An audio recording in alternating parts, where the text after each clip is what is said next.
sitting here with Sarah Butler, an amazing, amazing artist, and you're kind of like a quadruple threat, or you do like you're like the equivalent of Mary Poppins's bag. Like you just never run out of things. You're so amazing. You literally do it all. And I just found out yesterday that you also make clothes, and right? You also make clothes. Uh, Somewhat. I have. It's not. I wouldn't be so bold as to say that I do make clothes regularly, but I have before. You dance and you paint, and I don't know if you paint actually. You make visual arts, and then you're an incredible singer that I found out via Instagram. Little hidden gem. That's amazing. Talk to us about yourself. Tell us what the things that you do. I don't wanna just cut you short. So please tell us about yourself. Um, Maybe yeah, tell us what you don't do. Maybe it'll be faster. um, no, I don't know. Like I grew up dancing, so that was always kind of the main way in to creative things. But I don't know. I was also in sewing classes when I was younger, which is probably where the like embroidery comes from. I don't know. I started using my dad's camera at the end of high school to just take pictures of people that I thought I might never see again. So then I guess I started photography. Yeah, I mean, I've always liked singing, but it's never been something that I have had training in. I did one You school never got play once trained in in like middle singing? school, but other than that, um, no, I don't have any like musical training. But I just always liked singing in like tunnels or stairwells or sort of like resonant spaces. And then that expanded into just wondering if I could come up with harmonies for myself, and then just, I don't know, in GarageBand, I'll just sort of layer things for fun. Um, yeah, it's just always been sort of, I think at some point it feels kind of like there's uh, like dancing was the first one that kind of was like a road in to why I want to stay alive. And so it was like, this is a really clear thing that feels like it makes sense, and I feel I don't know, happy, I guess. Yeah, it fulfills The you. right word. I mean, I feel happy also, but it's kind of not the exact thing I'm going for. Yeah. But then it just kind of started to feel like, oh, there's so many different roads into the same thing. So at some point, while they're all different mediums, it's all kind of the same. Yeah. It's all kind of the same thing. You did go to art school though, you told me. Is there one genre that you like graduated in, or did you? Yeah, I graduated with a BFA in dance. Oh, great. Okay, so dance is kind of like it is. Yeah, that's your, the thing. yeah. That's always been the one that that was like the career path. Yeah. I don't know if I think I did tell you, but a couple of years ago, I watched this incredible movie called Mr. Gaga. And I remember just sobbing. I was crying hysterically. And not because it's sad or anything, just because it's such an honest, beautiful movie about a person and how they took their gifts and just made it into a whole movement that really touches lives. And I watched it twice in a row, which I never watch anything. I mean, twice. But it was just so incredibly touching and moving and beautiful, and it was so from the heart.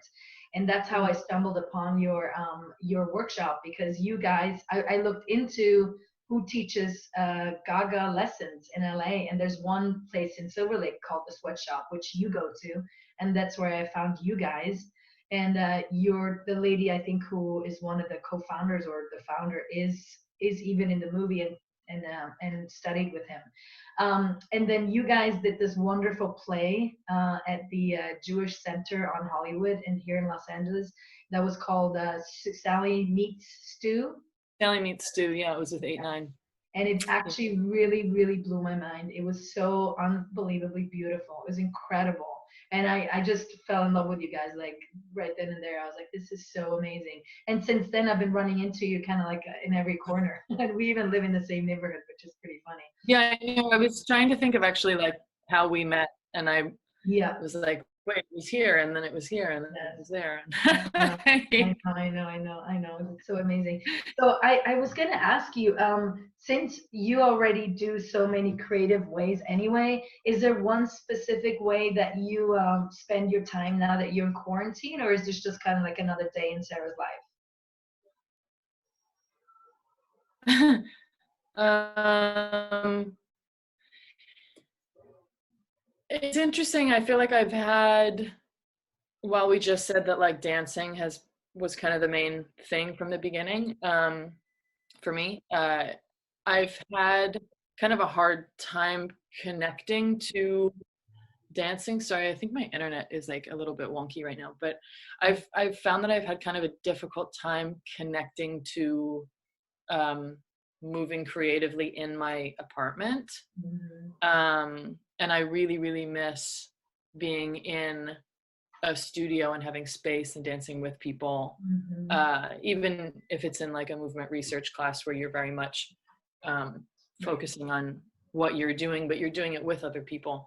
I really miss that. So I've had a hard time actually dancing since all of this started. I did a little bit yesterday, and I've been going on my apartment building roof and trying it up there because it feels more expansive. But yeah, I mean, I've been kind of just experimenting with a lot of different things. I mean, I've been doing yoga in the mornings because I've felt that I've found that that's the kind of the one movement practice that I don't have a lot of experience in it by any means, but it's kind of the one movement practice that I found that I enjoy doing in my space.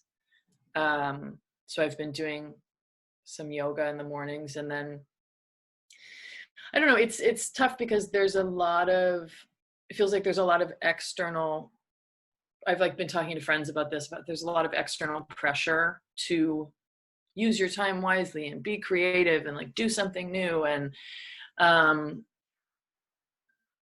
which is, I don't know, you put restrictions on something or you like enforce something and it can create interesting results, but also sometimes like forcing creativity can not be the best way to find something that feels good. So it's been a mix of things. I mean, I've been singing in my stairwell, which now that all the neighbors are home, I'm like, I wonder if anybody's going to have a problem.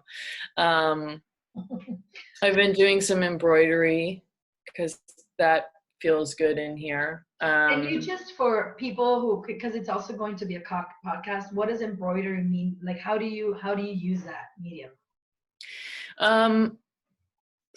I mean, in a lot of different ways, but mostly at this point, I started with, I mean, because I did sewing classes when I was younger. At some point, a number of years ago, I started embroidering quotes on just on lined paper to send to people as gifts. So just like I would read something that I liked, and I have a couple different notebooks of just like things that I've read or heard that I liked. And so I would embroider quotes or excerpts of things and then send it as a gift. And then sort of shifted into embroidering onto postcards, like found postcards and things. So actually going through the paper. And I would just do kind of shapes. And then I was like, I can also do words and play with perspective. And then now I'm working with embroidering shapes, geometric things, kind of freeform, whatever, or words that I've written and embroidering it through photographs that I've taken. So it feels like it puts together writing, photography, and embroidery in an interesting way. It's a really unique way. I've never seen that before, and it's really, really, really cool. Do you have anything handy right now that you can hold up, or yeah, I mean, we'll just direct them to Instagram? Yeah, I mean, I have things up on Instagram and my website and stuff. I mean, like these are like unframed ones that I was just kind of playing around with. So that's, yeah, I mean, a picture that I took on a hike with a friend a while ago, and then kind of just started going to town with it. Just like some hair in there. And yeah, I mean, I have like some of these other ones that were like framed ones that I haven't, and that has like text, and it's got a funny. What does it say? It says, I have always wanted to have a fight in the kitchen with you, but I do not have a kitchen. I do not have a kitchen, and I am not angry. Did you write it?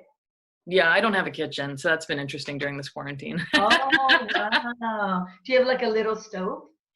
I have a hot plate. Yes, Yeah, I have a hot plate. Okay, good. Mini fridge, all the electrical things over. I mean, I've been in this place it's been like 7 years now, so I've kind of built a makeshift kitchen.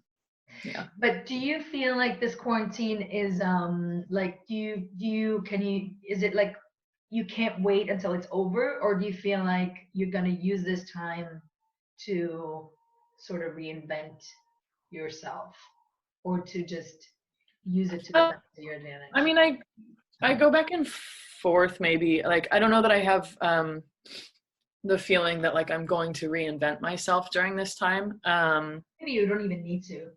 Yeah, I mean, like, and there's days where definitely I'm like, oh wow, it'd be so great to get together with friends and like go out to dinner or something. But yeah,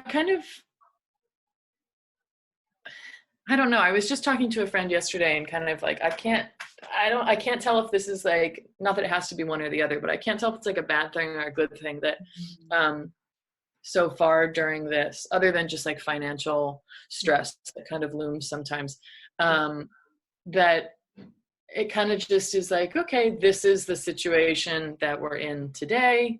So maybe it'll be different tomorrow. Maybe like I haven't, maybe in the very beginning, I felt a bit resistant to it, but I was just kind of like, yeah, we're all in our homes now. And But you've been singing more, or at least you've been putting it on Instagram more. Is that possible? Probably been posting it a little more. Yeah, I mean, I feel like maybe I've been singing the same amount. It feels different. It feels different because it's different when, like, I don't know, if I have a full day where I'm going to the gym and then I'm like going to work and I'm going and doing these things, and then it's like, oh, I need to sing to feel better, you know, like, or like to feel like I can slow down. Because that's something that I found that sometimes if I was getting really frustrated, I was like, if I just went into the stairwell and I would just sing until I felt better, it like really felt like some sort of medicine. And I don't necessarily feel as, oddly enough, I don't feel as like pent up as maybe I would if I was like running around town and driving here and going there. So the singing's been less of a necessity, actually. But I'm still doing it. That's awesome. That's so cool. Do you have any advice for anybody who doesn't know what to do with themselves? Like, I know a lot of people who basically go to work and they come home, clean, and go to bed. They're not really like the creative type, so to say. But I do think there's an artist in all of us. So sometimes I just wonder, like, you know, if they were just given the chance to sit still for a minute, maybe they can come up with something out of nothing. Because that's basically what it is for anybody, right? You just come up with something. Yeah. I mean, well, I don't know if I have any like advice per se. I don't know if but there's everybody's in a position to give advice in some ways, but I'm kind of like, I don't really know like what advice I could give. Because I feel like having some sort of creative practice has been sort of built into just kind of like how I live my life. But yeah, I mean, in the same way that my training is all in dance, at this point, you know, I could meet somebody and they could have no idea that I dance and they are like, think I'm a visual artist. And I'm like, okay. Right. Like, you know, so it's kind of like, I feel like following any sort of impulse to try something. Because I mean, a lot of things like a lot of art forms or mediums already have names. And so you're like, okay, I'm going to paint now. And that doesn't make painting any less valid, but it's like, you know, you can say like, I've seen painting before, so now I'm going to do painting. But it's also totally valid to feel the impulse to try something that you don't know what it is. It doesn't have a name. It doesn't necessarily fit in a category. Right. It could still be something really interesting. So I was actually thinking, doesn't this, I asked you yesterday, but there's online ways of joining Gaga classes right now out of New York and Israel, yeah. correct? How do they do that? Because I feel like Gaga is so specific where you don't have to come from a dance background, but it can also be a little intimidating to participate in a class just because it is so out there, you know, it is Yeah. kind of like free form. So maybe for people who want to move but are too intimidated, maybe the Gaga class would kind of be like a really nice way to actually do it from home. Yeah, I mean, there's probably like 5 or 6 classes that are being offered a day, maybe even more. Where can they find that? I think it's through, there's an Instagram page for it, but then there's also a GoFundMe, like a GoFundMe page, because they've started it as Kind of donation based? a way to pay the teachers. And so it's like through a GoFundMe account, and then they're all Zoom links, and it's donation based, so it's whatever you're able to pay. But I mean, I've only tried maybe 2 of the classes because again, I've had a hard time connecting to movement in my place, but also it makes sense. Not that it doesn't make sense, but like since I'm coming from a different background and I've had experience taking a lot of like working with Gaga and like taking a lot of Gaga classes and kind of investing in that practice. For me, it feels like obviously not an ideal way to try a class for the first time in your home over a computer, you know, where it's glitching. But that being said, it's kind of like nothing is really ideal ever, so better to try something than not. So yeah, I mean, I think if people are looking to move, it's definitely an interesting way to get out of your head or try something that could feel uncomfortable or new. Yeah. And yeah, there's like they're 30 or 45-minute classes. They're all improv, movement research. Yeah. Yeah, super fun, super fun. I'll add it to the bottom so people can go find it if in case they want to join. And then where can they find your art and see your beautiful embroidery, or are you working on something completely new where you're like, I'm not ready to share yet? No, yeah, I mean, I would definitely be if people are interested in my work, I'm more than happy to meet them and get to know them and offer them something, you know. I mean, that's something that I felt when I was really, really lucky to have a show last year in Seattle through a friend who's a curator at my favorite coffee shop, sort of gallery space ever, up in Seattle. So I was lucky to have a solo show as sort of my first experience showing work. Congratulations. And I found that like the meetings between, like the meeting people through art in this way, because I hadn't had that experience before, was like very cool. And seeing what moved people or what somebody connected to or what somebody didn't connect to. And because I have a lot of like wonderful supportive friends, a lot of friends bought work, which was very, very cool. But it was also, I think I had like 2 people that I had never met before that bought pieces. And so meeting somebody because they bought a piece was just super cool. There's a couple in San Francisco that we write postcards back and forth now. And embroidered? Just kidding. No. Yeah. Yeah. That sounds You get exhausting. one a year. But yeah, no, I mean, I have stuff up on Instagram, and I have stuff up on my website also, which I need to update, put some more things up there. But yeah, I mean, I'll have a lot of new work after this. So Can't wait to see it. That's awesome. That's so fun. Thank you so much, Sarah. This was wonderful. Thanks for letting us get to know you a little bit.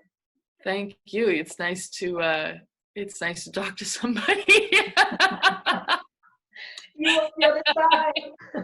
Yeah. I hear you. And we're gonna do actually a little contest, a hashtag contest. That's gonna be hashtag create hope or hashtag creating hope, which is spelled CRE8 and then hope, where the audience can do something that inspires them or they have been inspired by, and they can put a hashtag, and then whoever kind of like is the most inspiring one, we'll just feature it on our site, which will be really fun. Cool. Yeah. Yeah, I mean, I think like again, it's to try to remove the like pressure to like use this time, learn a language, be creative, like don't waste your time and just watch Law and Order, which I've been doing a lot of, but like but like this idea of inspiring each other, like this thing that's happening at like 8 o'clock every night of people cheering. Yeah. And like this way of like, you know, just cheering from across the street, like it's really moving.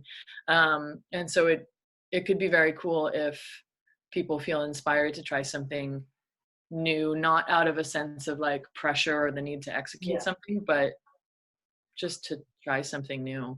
I was just watching the Trevor Noah show, and he was talking about this block party they had in I can't remember, Massachusetts or some city, where the whole block got out of their house and they played music, but all in their respective courtyard, and they're all just dancing to this music. So it's like a block party where people are dancing, but nobody is like close. It's like all like by distance, which is pretty funny to look at.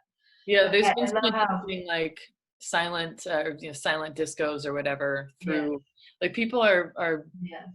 really creative around this like online Yeah. platform. Yeah. Yeah, some really funny videos have come out for sure.